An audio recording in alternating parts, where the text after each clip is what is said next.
Le mythe de l'entrepreneur qui se lève tôt pour réussir, pour faire une journée chargée, intense et faire beaucoup d'heures dans la journée.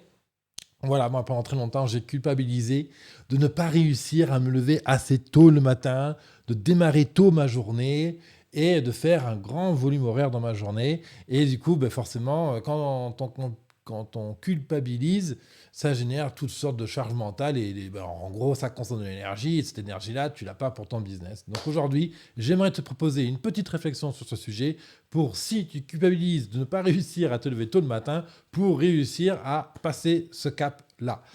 Bienvenue à toi dans cette vidéo, nouveau podcast de l'émission Business Temple.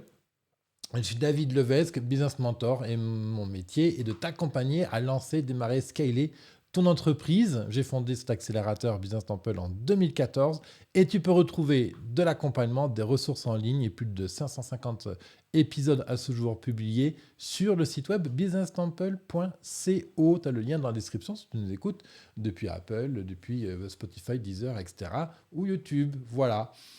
Si tu m'écoutes depuis le site web, direct sous la vidéo, tu as le bon petit lien nécessaire pour continuer l'apprentissage lié à ce podcast. Alors, moi, je n'ai jamais été un lève-tôt. Donc, me faire lever à 6h du mat, 7h, 8h du mat, la plupart du temps, je vais te dire, hein, mon rythme, c'est en ce moment plutôt du 8h30, 9h. Ça peut être un poil plus tôt parce que j'ai une chambre table d'hôte ici dans les Cévennes. Et donc, c'est vrai que quand en été, souvent, il y a beaucoup de clients qui veulent prendre leur petit-déj à 8h, 8h15. Donc là, je vais me lever à 8h. Mais sinon, en moyenne, je vais me lever sur 8h30, 9h. Et mes journées business, je les commence en règle générale à 10h. Alors, il y a des variantes en fonction du contexte, de ce qui se passe, etc. Si c'est en plein été que j'ai vu du monde dans la chambre table d'hôte, je vais le démarrer après 10h30. Mais quand je n'ai pas de visiteurs dans la chambre table d'hôte, je vais démarrer mes journées à 9h45, 10h. Voilà. Donc ça, je te partage ça juste pour te dire que, voilà, c'est tout à fait possible de gérer des business qui sont importants, avec des gros volumes de clientèle, avec une charge intellectuelle qui est vraiment présente au quotidien, parce qu'il faut gérer toutes sortes de choses chez Business Temple. Tu sais, on est plus de 27 maintenant. Donc, 27 freelances qui travaillent ici. Donc, c'est vrai qu'il faut rapidement leur proposer les tâches à faire du jour, etc. Donc, bon, voilà, il y a juste un rythme à avoir. Et je pense que c'est ça la clé. C'est pas, ce qui est important, c'est pas forcément le fait de se lever tôt, mais c'est d'avoir le rythme. Et ce rythme, bien sûr, il y a plein de choses, il y a plein de facteurs qui vont venir l'altérer, soit négativement, soit au contraire qui vont venir le doper, qui vont le pousser, etc. L'humain, il est multifactoriel, il y a vraiment plein de choses qui vont venir l'influencer, et voilà. Et c'est juste comme ça. Donc déjà, le premier message que j'ai envie de te dire, c'est que tu n'es pas obligé de te lever tôt si ton business fonctionne comme ça. Maintenant, est-ce que c'est se lever tôt qui va te permettre de faire mieux fonctionner ton business? J'en suis pas sûr non plus. C'est vrai qu'on a tous en tête ce dicton, le monde appartient à ceux qui se lèvent tôt. En fait, ce dicton ne veut pas forcément dire se lever tôt. Il faut entendre, le monde appartient à ceux qui sont capables d'aligner une charge de travail importante dans la journée. Et encore, ça peut venir être interprété. Euh, Si tu fais 10 heures qui ne sont pas efficaces, ça ne sert à rien de les faire. Et donc, moi, toute ma posture, c'est de dire, OK, comment je peux gérer 80% de l'essentiel de mon business en l'espace de 1 heure à 2 heures par jour. Et c'est ce qui me permet, de temps en temps dans l'année, de partir une semaine, 15 jours, voire même parfois un mois, ne travailler que 1 à 2 heures par jour et avoir fait 80% de mon travail. C'est-à-dire la gestion des personnes qui s'inscrivent dans Temple, rentrer en contact avec elles, leur répondre aux questions, etc. Interagir avec les entrepreneurs qui sont dans l'accélérateur Business Temple, gérer l'équipe de 27 freelances qui travaillent pour Business Temple, et des tâches créatives telles que écrire, composer, publier des podcasts, etc. Et ce qui fait que quand j'ai fait ces 2 heures de tâches quotidiennes, hors session d'accompagnement client, mon entreprise tourne, elle continue à fonctionner, elle ne prend pas de retard. Et deux, ça veut dire bien que, bien sûr, il y a des périodes où je vais aligner des très fortes journées, c'est-à-dire avec beaucoup d'horaires, mais parce que, et seulement parce que, à ce jour-là, il y a l'énergie. C'est-à-dire que typiquement, quand je suis en train de rédiger des programmes d'accompagnement, quand je suis en train de réfléchir à comment on va changer la situation d'un entrepreneur, que je suis en train de compiler, de collecter toutes sortes de données sur un marché, parce qu'il y a un entrepreneur qui est en train de prendre un bouillon et qu'il faut absolument trouver des ressources vraiment là, rapido. Bon, ben là, voilà, il y a l'énergie, il y a le moteur, il y a il y a la passion, l'enthousiasme. Donc du coup, là, le cerveau, c'est bon, il est à fond, il chauffe, quoi, il tourne, quoi. Donc là, je peux y aller, en fait. Et je ne crée pas d'épuisement. Au contraire, le travail que je vais produire me génère de l'énergie, de la joie, de l'enthousiasme, ça me booste. Et puis, pam, je t'appelle l'entrepreneur derrière et je lui dis, ah ben, regarde, il y a ça et ça qu'on a trouvé. Qu'est-ce que t'en penses? Ah oui, ok, bon, très bien, continuez comme ça. Voilà. Et tu vois, c'est ça, en fait, la clé. Le monde appartient à ceux qui se lèvent tôt. Il faut entendre les personnes qui savent être efficaces en un temps donné de travail. Donc, l'importance, je pense que t'en conviendras, c'est pas tant le nombre d'heures que tu fais, mais plutôt l'intensité de travail que tu es capable de mettre sur cette heure de travail. Et là, clairement, il s'agit d'un muscle, c'est une habitude, c'est comme le focus, cette capacité à rester concentré sur un sujet et ne faire que ça pendant un temps donné, 15 minutes, 30 minutes, 1 heure, etc.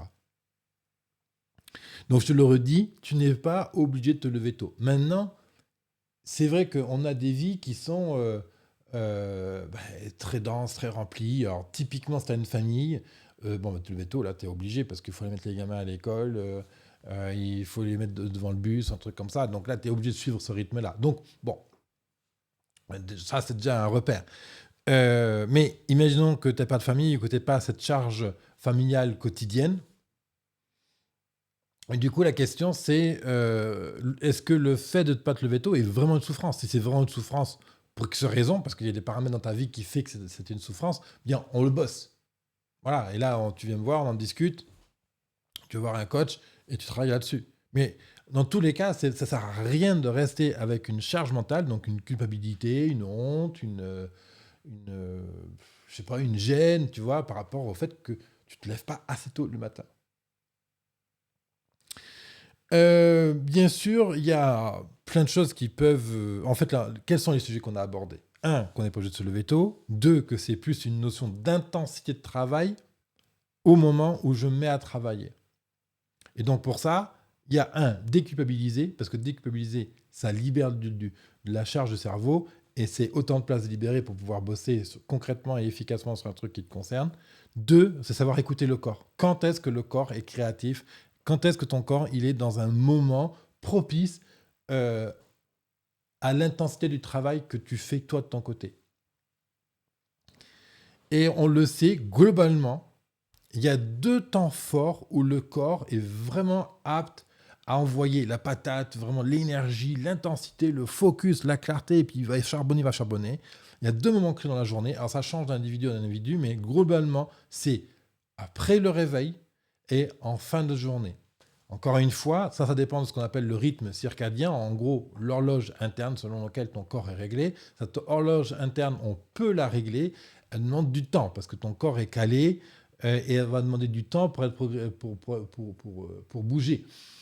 Donc, euh, donc, écoutez le corps. Quand est-ce que tu observes que ton corps est prêt à vraiment envoyer la grande énergie de travail pour être intense, focus? Voilà. Ça, c'est à toi de t'observer. Si tu sais que c'est en fin de journée et en début de soirée ou en début d'après-midi, juste écoute ton corps et tu cales tes 2 heures les plus importantes à ces moments-là. Parce que du coup, il vaut mieux faire 80% de ton travail dans seulement 20% de ton temps que l'inverse. Si tu prends 80% de ton temps pour faire juste 20% de productivité, c'est pas intéressant. Ensuite, dans la notion de qualité de travail, c'est-à-dire d'intensité de travail, on parle de qualité de sommeil. Il n'y a pas de secret. Avoir un très bon sommeil joue énormément sur la qualité du focus le lendemain. Donc, qualité du sommeil, c'est quoi? C'est en fonction de ce que tu as mangé la veille, c'est le matelas, les draps, l'humidité dans la pièce, etc. Donc cette hygiène, on va dire, de vie importante. C'est aussi la qualité de la psychologie, des pensées qui tournent, etc. Et là, souvent, j'ai un cerveau qui tourne à fond et qui n'arrive pas à lâcher ce qu'il est en train de faire. Typiquement, quand je fais des développements logiciels pour des clients, quand je fais de la création de sites web, quand je fais de la création d'images, etc.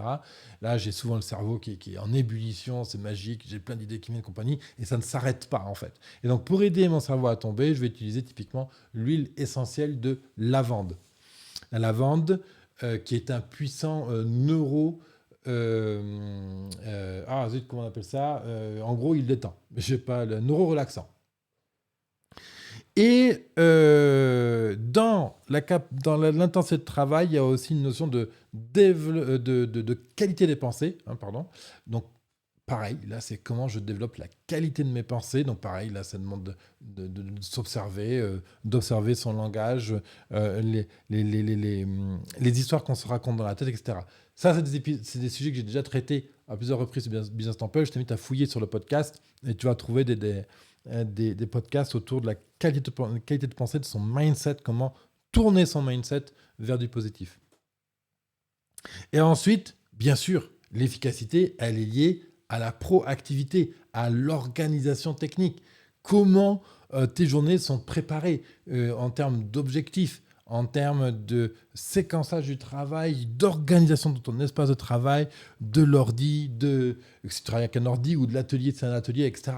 Évidemment, le champ opératoire, on va dire ça comme ça, dans lequel tu bosses, si c'est pas organisé, s'il y a plein de choses qui viennent perturber, plein de notifications, de choses qui viennent t'interrompre, évidemment que c'est compliqué de bosser.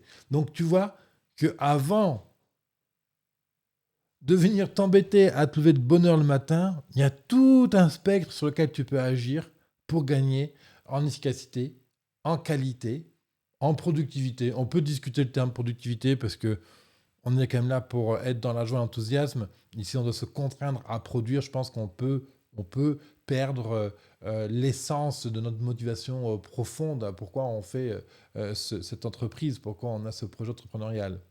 Mais dans sur la notion de productivité, on t'a commandé un site web, il faut le livrer la semaine prochaine. Clairement, il faut le livrer la semaine prochaine, quoi. Donc, comment je fais pour gagner en clarté, pour mieux écouter mon corps, développer ma qualité de sommeil, développer la qualité du dépensé et bosser sur l'organisation de mon écosystème. Et dans l'organisation de l'écosystème, eh bien, tous les sujets qui ont attrait à l'efficacité. Justement, le thème de cette série de vidéos, typiquement, comment fixer des bons objectifs, les OKR, comment tu peux centrer ton énergie, les bonnes questions à se poser pour centrer un objectif, comment on peut faire péter des plafonds de verre finalement qui te gênent, hein, ce fameux épisode à 2 doigts de tout réussir. Voilà. Donc tu vois, je pourrais vraiment continuer sur le sujet, il est passionnant. Juste, dernier message, conclusion, inutile de culpabiliser si tu n'arrives pas à te lever tôt. Tu as plein d'autres choses sur lesquelles tu peux agir maintenant pour gagner en efficacité. Et tu verras en fait que quand tu vas réussir à travailler toute cette efficacité, non seulement tu vas produire de bien meilleurs résultats en moins de temps. Du coup, ça va te relibérer de la joie et de l'enthousiasme, ce qui va te requinquer. Et là, il y a de fortes chances que comme tu vas te requinquer, tu vas réussir à bouger des petites choses qui te semblent importantes de bouger dans ta vie, dont l'horaire de coucher et l'horaire de lever. Voilà. Merci à toi. Si tu veux aller plus loin dans cet échange, je t'invite à prendre contact avec moi sur businesstemple.co/rdv, tu as le lien en dessous. Et on pourra évoquer tes difficultés d'efficacité, d'organisation, de productivité, de comment on peut faire pour atteindre tes objectifs. Est-ce que tes objectifs sont bien posés? Bref, échanger ensemble. C'est un rendez-vous gracieux. Je le fais de bon cœur. Aucune offre commerciale ne sera proposée pendant cet échange-là. Il sera libre à toi de vouloir ou non poursuivre l'échange en vue éventuellement de t'inscrire dans Business Temple. Merci à toi, à bientôt pour une prochaine émission. Bye bye.